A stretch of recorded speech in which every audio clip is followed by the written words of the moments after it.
आदाब। उर्दू खबरनामे में आपका खैर मकदम है। सबसे पहले पेश है सुर्खियां। लोकसभा में ज़राई क़वानीन को लेकर अपोजिशन का एहतजाज जारी। किसी भी मुबाहिस के बगैर 3 बार इजलास मुलतवी। किसान यूनियनों के साथ नहीं हुई है कोई भी गैर रस्मी बातचीत, मरकजी वजीर तोमर का बयान। किसानों से बातचीत के लिए हुकूमत हमेशा तैयार। 10वीं जमात के इम्तिहानात में तब्दीली करते हुए अहकामात। 11 के बजाय 6 इम्तिहानात मुनाकिद करने हुकूमत का फैसला। और बेंगलुरु में जोश खरोश के साथ एयर शो का आगाज। 130 बिलियन डॉलर से फौज की जदीदकारी के होंगे इक़दामात।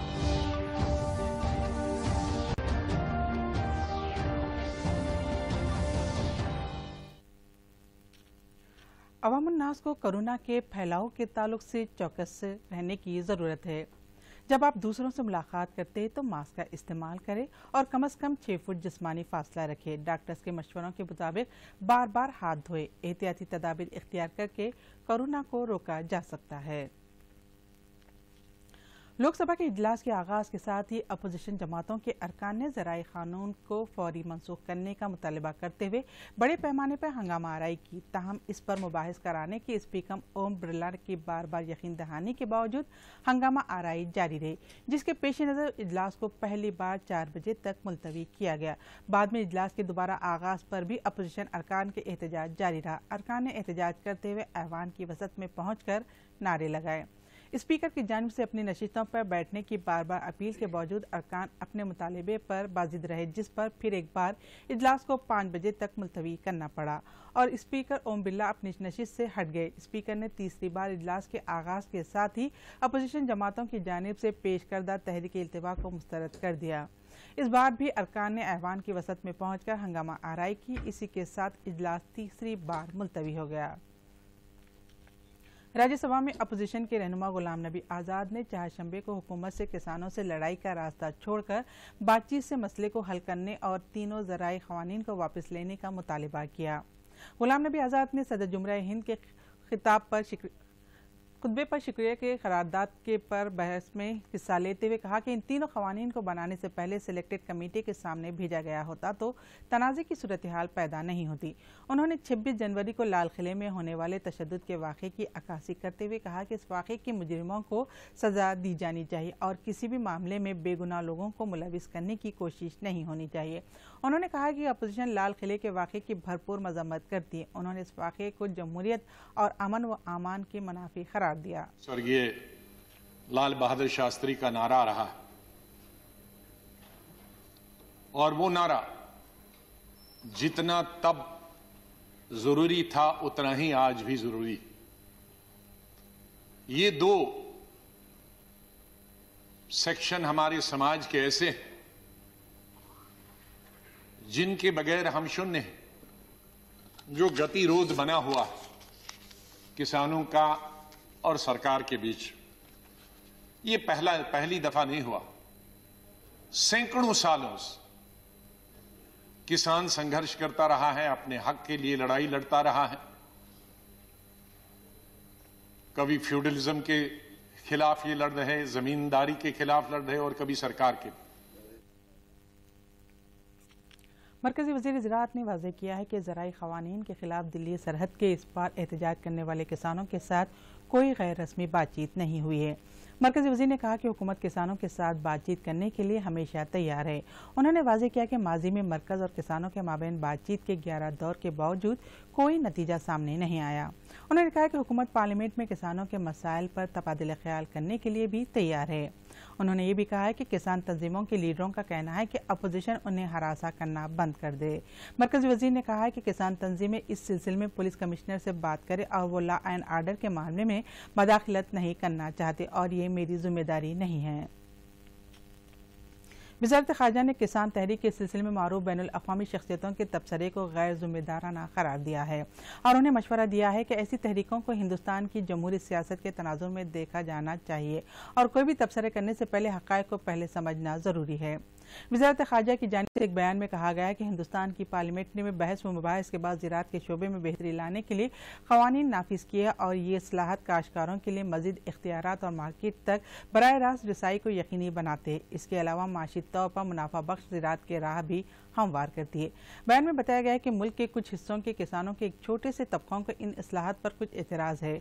मुजाहिरीन के जज्बात का एहतराम करते हुए हुकूमत ने इनके नुमाइंदों के साथ मुतादिद मुलाकातें की है। मरकज़ी वज़ारत बातचीत में शामिल है और अब तक मुज़ाकरात के 11 दौर हो चुके। हुकूमत ने भी क़वानीन मुलतवी रखने की तजवीज़ पेश की है और यह तजवीज़ वज़ीर आज़म की तरफ से आई है।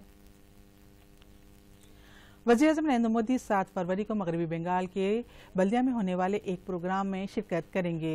दौरे के दौरान वज़ीर आज़म तेल, गैस और सड़क मनसूबों के क़ौम के लिए वक्फ करें। इस मौके पर governor Jagdish Dhankhar, chief minister Mamata Banerjee और दीगर मौजूद शख्सियतों ने शिरकत करेंगे। नरेंद्र मोदी 347 किलोमीटर पर मुश्तमिल दुर्गापुर कुदरती गैस की पाइपलाइन को कौम के नाम मानून करेंगे। बताया जा रहा है कि गिल कंपनी ने 2433 करोड़ रुपयों की लागत से इसे तामीर किया है। वाज़ेह है कि इसकी तामीर प्रधानमंत्री ऊर्जा गंगा प्रोजेक्ट के तहत की गई है। कानून साज असम्बली के स्पीकर पोचाराम श्रीनिवास रेड्डी और रियासती वजीर इमारत व शोरा विमला प्रशांत रेड्डी ने मिलकर कामारेड्डी जिले के बांसवाड़ा टाउन के सरहदी हदूद में वाक़ चिंतला नागरम में मंजीरा नदी पर 16 करोड़ रुपयों की लागत से चेक डैम का संग बुनियाद रखा। इस मौके पर पोचाराम श्रीनिवास रेड्डी ने खिताब करते हुए कहा है कि एक तरफ आवाम की ज़रूरियात के मुताबिक इक़दाम किए जा रहे हैं और दूसरी तरफ तेलंगाना रियासत तरक्याती प्रोग्रामों के सिलसिले में सरफहरिस्त है। रियासती वजीर प्रशांत रेड्डी ने कहा है कि मरकज़ से तवक्की के मुताबिक तरक्याती प्रोग्रामों के लिए माली इनायत हासिल नहीं हो पा रही है। उन्होंने कहा कि मरकज़ी बजट से तेलंगाना रियासत के हौसले शिकनी हुई है। इसी मौके पर जोकल के MLA Hanuman Shinde, ZPTC chairperson D Shobha Raju, DCP chairman Pocharam Bhaskar Reddy और जिले कलेक्टर शरद के अलावा दीगर अवामी नुमाइंदे मौजूद थे। हुकूमत ने 10वीं जमात के लिए 11 के बजाय सिर्फ 6 इम्तहानात का ऐलान किया है। फर्स्ट लैंग्वेज के अलावा अंग्रेजी, रियाजी, समाजी और साइंसी मजमून के लिए एक ही इम्तहान होगा, जब साइंस के इम्तहान में जिस्मानी और हयाती उलूम के लिए अलग-अलग जवाबी पर्चे होंगे। इसके अलावा 10वीं जमात के इम्तहानात के लिए ज़ायद आधे घंटे का वक्त देने का फैसला किया गया है। इस सिलसिले में रियासती हुकूमत ने 10वीं जमात के इम्तहानात के निज़ाम में तब्दीली करते हुए अहकाम जारी किए हैं।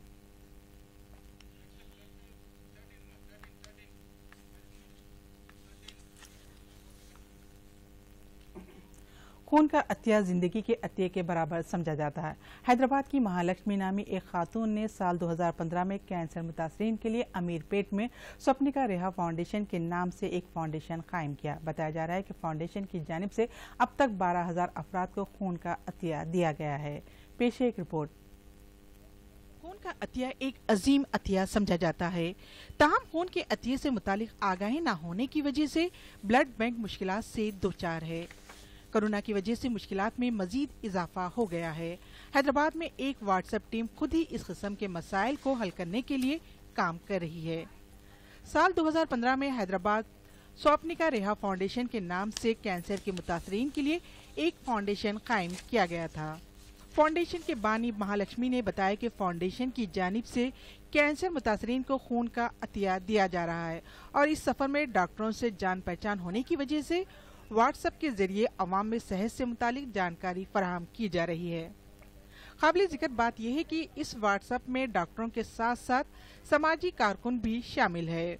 खून का अतिया देने वाले अतिया दहिंदगान का कहना है कि उन्हें इस कार्य खैर से काफी खुशी हासिल होती है। ముఖ్యంగా మేము వాట్సాప్ గ్రూప్లో ఈ బ్లడ్ డొనేషన్ అనేది ఎందుకు స్టార్ట్ చేసాము అంటే మా మామగారు క్యాన్సర్తో సఫర్ అయ్యేటప్పుడు ఆయనకి కీమోస్ అవి ఇచ్చినప్పుడు ప్లేట్లెట్స్ కౌంట్ తగ్గిపోతూ ఉండేది. ఆ ప్లేట్లెట్స్ డౌన్ అయినప్పుడు ఇమీడియట్గా ఆయనకి ప్లేట్లెట్స్ ఇవ్వాల్సి వచ్చేది, ఎక్కించాల్సి వచ్చేది. ఆ వచ్చినప్పుడు ఏంటంటే మాకు లైవ్ డోనర్స్ ఎవరు దొరికేవారు కాదు. నెక్స్ట్ మా నాన్నగారికి బ్రెయిన్ హెమరేజ్ అయింది, మిడ్-నైట్ సర్జరీ చేయాల్సి వచ్చింది. ఎవరికి చెప్పినా కూడా ఎక్కడ మాకు బ్లడ్ అరేంజ్. ఆ టైంలో నేను రియలైజ్ అయ్యాను, మా గ్రూప్లో ఈ బ్లడ్ డొనేషన్ని కూడా మేము చేర్చడం జరిగిందనమాట. ఇప్పుడు మాకు చాలామంది రెస్పాండ్ అయ్యి బ్లడ్ డొనేట్ చేస్తున్నారు. ఇప్పుడు మేము వేల సంఖ్యలో వేల మందికి మేము హెల్ప్ చేయగలుగుతున్నాము. ఇది బ్లడ్ ఇంపార్టెన్స్ ప్రతి ఒక్కళ్ళు తెలుసుకోవాలి, తెలుసుకుని దీనిపైన అవేర్నెస్ ఎక్కువ రావాలి. ఎస్పెషల్లీ తలసేమియాతో సఫర్ అయ్యే పిల్లలు కానీ, బ్లడ్ క్యాన్సర్తో సఫర్ అయ్యే వాళ్ళు కానీ, కీమోస్ ఇచ్చేటప్పుడు కానీ, ప్రెగ్నెంట్ లేడీస్, ఇలా చెప్పుకుంటూ పోతే చాలా ఉంటాయి. ప్రతి ఒక్కళ్ళు దీని గురించి, దీని ఇంపార్టెన్స్, బ్లడ్ డొనేషన్ యొక్క ఇంపార్టెన్స్ని తెలుసుకుని ప్రతి ఒక్కళ్ళు దీన్ని బ్లడ్ డొనేట్ చేయడానికి ముందుకు రావాలి అని కోరుకుంటున్నాను. Bureau report, Doordarshan news. सदर जमहूरिया हिंद रामनाथ कोविंद 4 से 7 फरवरी तक आंध्र प्रदेश और कर्नाटक रियासतों का दौरा करेंगे। दौरे के दौरान मुतालिका रियासतों में मुनक़िद होने वाले अहम प्रोग्रामों में शिरकत करेंगे। सदर जमहूरिया 4 फरवरी को बेंगलुरु में जारी एयर शो का मुशाहिदा करेंगे। बाद में वो एयर शो के ताल्लुक से खिताब भी करेंगे। एयर शो के बाद वो कर्नाटक से आंध्र प्रदेश के लिए रवाना होंगे और हुकूमत आंध्र प्रदेश की जानिब से मुनक़िदा किए जाने वाले बाज़ प्रोग्रामों में शिरकत करेंगे। और आखिर में अहम खबरों के साथ ये खबरनामा यहीं खत्म होता है। शब्बा खैर। अब आप दूरदर्शन यादगिरी की खबरें सोशल मीडिया पर भी देख सकते हैं। यूट्यूब पर DD न्यूज़ तेलंगाना, ट्विटर पर DD न्यूज़ तेलंगाना @DD यादगिरी न्यूज़ और फेसबुक पर DD न्यूज़ तेलंगाना का मुशाहिदा किया जा सकता है। लोकसभा में ज़राई क़वानीन को लेकर अपोजिशन का एहतजाज जारी। किसी भी मुबाहिस के बगैर 3 बार इजलास मुलतवी। किसान यूनियनों के साथ नहीं हुई है कोई भी गैर रस्मी बातचीत, मरकजी वजीर तोमर का बयान। किसानों से बातचीत के लिए हुकूमत हमेशा तैयार। 10वीं जमात के इम्तिहानात में तब्दीली करते हुए अहकामात, 11 के बजाय 6 इम्तिहानात मुनाकिद करने हुकूमत का फैसला। और बेंगलुरु में जोश खरोश के साथ एयर शो का आगाज। $130 बिलियन से फौज की जदीदकारी के होंगे इक़दामात।